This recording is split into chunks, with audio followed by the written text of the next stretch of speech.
क्या हुआ? क्या हुआ बेटा, आप परेशान लग रहे हो? क्या नाम है गुड़िया आपका? इतने टेंशन में हो और ऐसे कैसे बैठे हो यहाँ अकेले? क्या हुआ बेटा आपको? गुरुदेव सर, मेरा नाम दिव्या नायक है। गरीब घर के लड़काओं में हर बेटी हरो बनिहार के, गरीब घर के लड़काओं में हर बेटी हरो बनिहार के, बड़ी बूटी लाकर के माता पिता मन पालन पोषण करते परिवार। जैसे कि मैंने आपको बताया सर, एक मजदूर परिवार से हूँ और मेरी बुद्धि है जो ना सुलझ नहीं गई। मेरा एक सवाल है सर। क्या सवाल है आपका? आज से कुछ साल पहले की बात करें तो एक खेत को कट कर घर लाने में कितना समय लग जाता होगा सर? देखो बेटा, आप अगर कुछ साल पहले की बात सोच रहे हैं तो तकरीबन 15 से 20 मजदूर फसल की कटाई करने के लिए काम में लगते थे और 5 से 7 दिन तो लगते ही होंगे अपने खेत की फसल की कटाई करने में। तो 15 से 20 मजदूर जो है वो कार्य को कर पाते थे 5 से 7 दिनों में। तो इससे आपको समस्या है बेटा? अभी तो टेक्नोलॉजी का जमाना है, अभी हमारा देश 21 सेंचुरी में है बेटा, और अब ये मजदूरों का काम जो है कम है। अभी तो हार्वेस्टर सुने होंगे, 2 दिनों में आपकी फसल की कटाई यूं हो जाती है और फसल की कटाई 2 दिनों में आपके घर में चकाचक धान जो है आपके घर में आ जाता है। अच्छी बात हो रही है। आप उनका समस्या तो बताइए बेटा। यही तो परेशानी है सर कि औद्योगिकी के कारण बढ़ते हुए डेवलपमेंट ने पूरे समाज को 2 भागों में बांट दिया है सर, एक उपयोगी वर्ग और एक अनुपयोगी वर्ग। और मैं उसी अनुपयोगी वर्ग का हिस्सा हूँ सर। मुझे ये समझ में नहीं आ रही है साइन थीटा, कॉस थीटा, मुद्रा जड़, झगड़ा जड़, अल्फा, बीटा, ये सब पढ़कर मैं कैसे गरीबी दूर करूँ? मैं बहुत व्यथित और चिंतित हूँ सर कि कहीं मैं गरीबी में पैदा होकर गरीबी में न मर जाऊँ। अरे ऐसे नहीं बोलते बेटा, गरीब घर में पैदा होना सौभाग्य की बात है। आप बिल्कुल, आपकी समस्या जायज है, आप जो सोच रहे हैं वो चिंतनीय है। लेकिन आपने एक बात सुना है बेटा, अगर समस्या है तो समाधान भी होगा। हर समस्या का हल शिक्षा देगा बेहतर कर, और आपकी समस्या का हल शिक्षा से ही समाधान होगा बेटा। हमारी सरकार, छत्तीसगढ़ सरकार, हमारा भारत देश का सरकार समय समय पर शिक्षा की पद्धतियों में, उनके नीतियों में बच्चों के सर्वांगीण विकास, समाज का सर्वांगीण विकास, इसको मद्देनजर रखते हुए उसमें बदलाव ला रहा है, इसमें परिवर्तन ला रहा है, उसे निखार रहा है। क्या आपने सुना है कि शिक्षा पद्धतियों के बदलाव के बारे में कभी आपने जाना है? तो चलिए बेटा, आपकी समस्या को सुलझाने के लिए हमारे भारतीय शिक्षा पद्धतियों के बदलाव की एक एक झलक आपके सामने मैं प्रस्तुत करता हूँ। गौर से देखिए। सुनो सुनो, मैं हूँ भारत देश की पहली शिक्षा नीति, पहली राष्ट्रीय शिक्षा नीति 1968 मुझे आजादी के बाद लाया गया था ताकि हमारा भारत देश बहुत शक्तिशाली बन सके, एक उसका भी अलग से नाम हो। लेकिन ये तो थी ये शिक्षा पद्धति, इसमें बहुत सारे संसाधनों की कमी थी, इसलिए ये असफल रही। लेकिन इनकी बहुत सारी जो शिक्षा नीति की जो चीजें थी उनमें विशेषता थी, उसको आज भी लागू किया जा रहा है। इसके बारे में बताना चाहूंगी कि जो बौद्ध शिक्षा है, साक्षरता है, साथ ही साथ आज हम देखते हैं कि 6 से 14 साल के जो बच्चे हैं उनको जो फ्री और अनिवार्य शिक्षा दी जाती है वो इसी का हिस्सा है। लेकिन उनके कुछ संसाधनों की कमी हो गई थी इस टाइम, क्योंकि हमारा देश इसी टाइम आजाद हुआ था और उसको थोड़ा बदलने के लिए थोड़ा समय लगा और ये शिक्षा नीति संसाधनों की कमी के कारण असफल हो गई। सुनो सुनो सुनो, मैं हूँ राष्ट्रीय शिक्षा नीति 1986।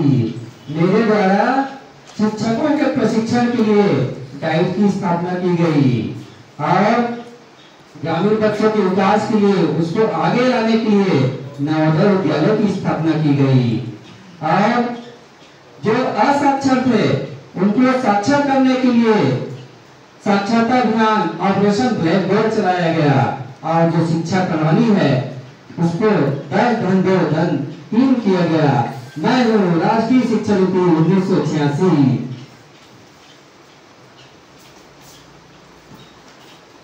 पिताजी देखिए मेरा रिजल्ट आ गया है और बहुत अच्छे नंबर से पास हो गए। शाबाश बेटा राहुल, तुम्हारे तो सभी विषय में बहुत अच्छे अंक हैं। अब आपको साइंस स्ट्रीम लेके मैथ से पढ़ना है। जो विद्यार्थी मुझे तो आर्ट एंड ड्राइंग भी बहुत पसंद है, मैं वो भी हिस्सा लेना चाहता हूँ। पर बेटा इंजीनियर बनने के लिए ये सब साइंस स्ट्रीम में नहीं पढ़ाया जाता। नहीं पिताजी, मुझे आर्ट एंड ड्राइंग भी लेना है।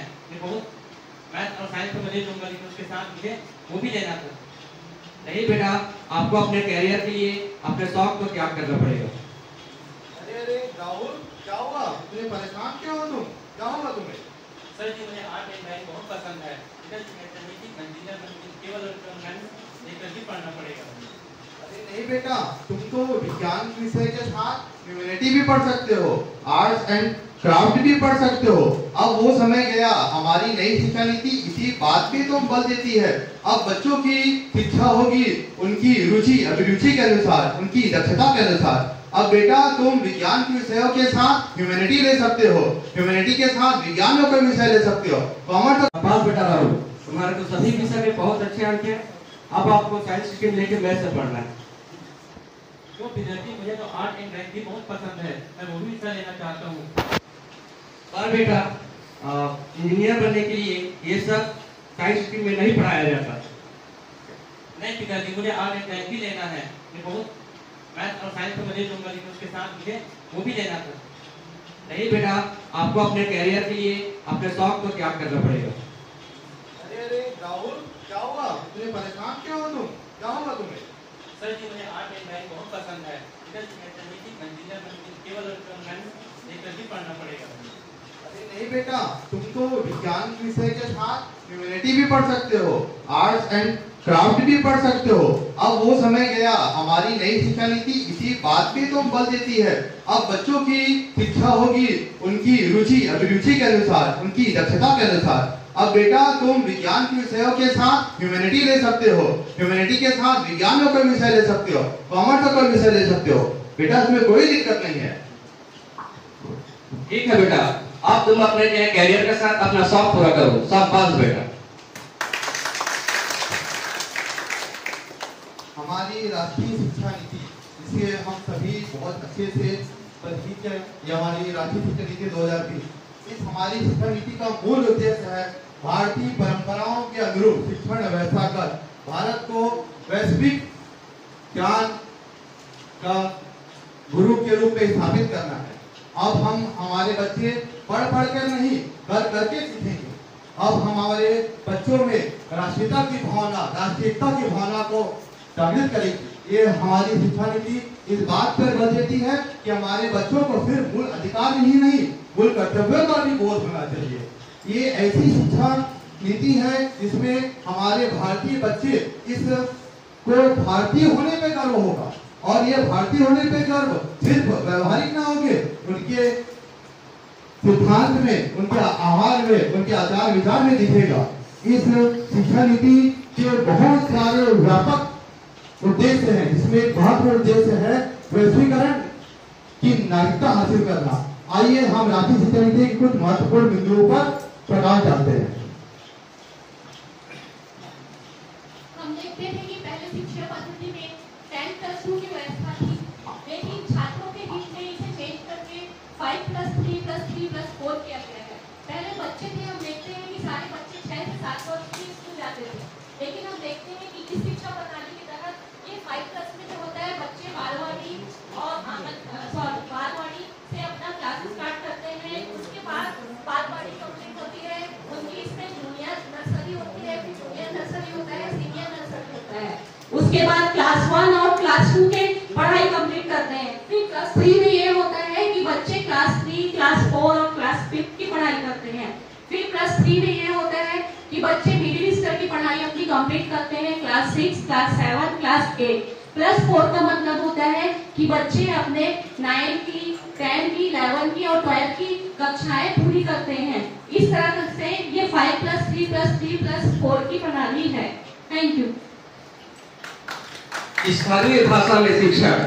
अब प्राथमिक तक बच्चे जो है अपनी मातृभाषा स्थानीय भाषा में शिक्षा कर सकेंगे। जो बच्चा उड़िया जानता है उड़िया भाषा में, जो बच्चा हल्बी जानता है या गोंडी जानता है, वह जो है अपनी मातृभाषा में प्राथमिक शिक्षा पूरी कर सकता है। Thank you. NEP 2020 के तहत उच्च शिक्षा में वृद्धि होगी। कैसे होगी?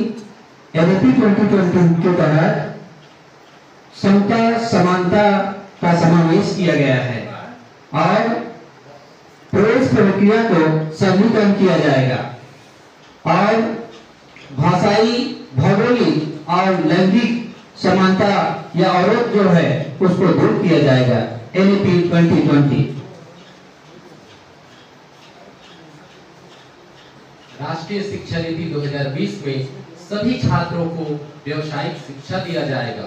व्यावसायिक शिक्षा का मतलब है कि पढ़ाई के साथ साथ जो बच्चे काम करना चाहते हैं उसको उचित कौशल क्षेत्रीय स्तर पर, ग्रामीण स्तर पर सुविधा प्रदान करके कराया जाएगा।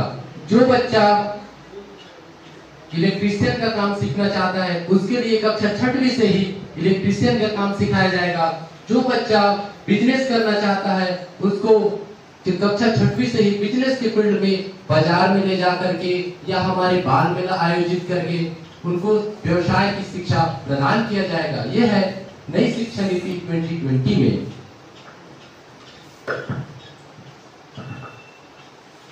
डिजिटल लर्निंग NEP 2020 के तहत डिजिटल लर्निंग के तहत डिजिटल शिक्षा दी जाएगी। डिजिटल शिक्षा को विकसित करने पर जोर दिया जाएगा और शिक्षकों को बच्चों में इंटरेक्टिव माहौल क्रिएट करने के लिए डिजिटल शिक्षा का प्रशिक्षण दिया जाएगा।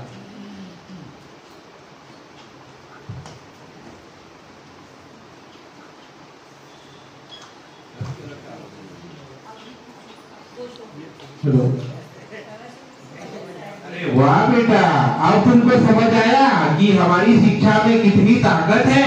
वो हालात बदल सकती है, स्थिति परिस्थिति बदल सकती है और आप जैसे चेहरे की रौनक ला सकती है। तो बताओ, अब आपको समझ आ गया? आपने सही कहा था सर, हर समस्या का है हल, शिक्षा देगा बेहतर कराने की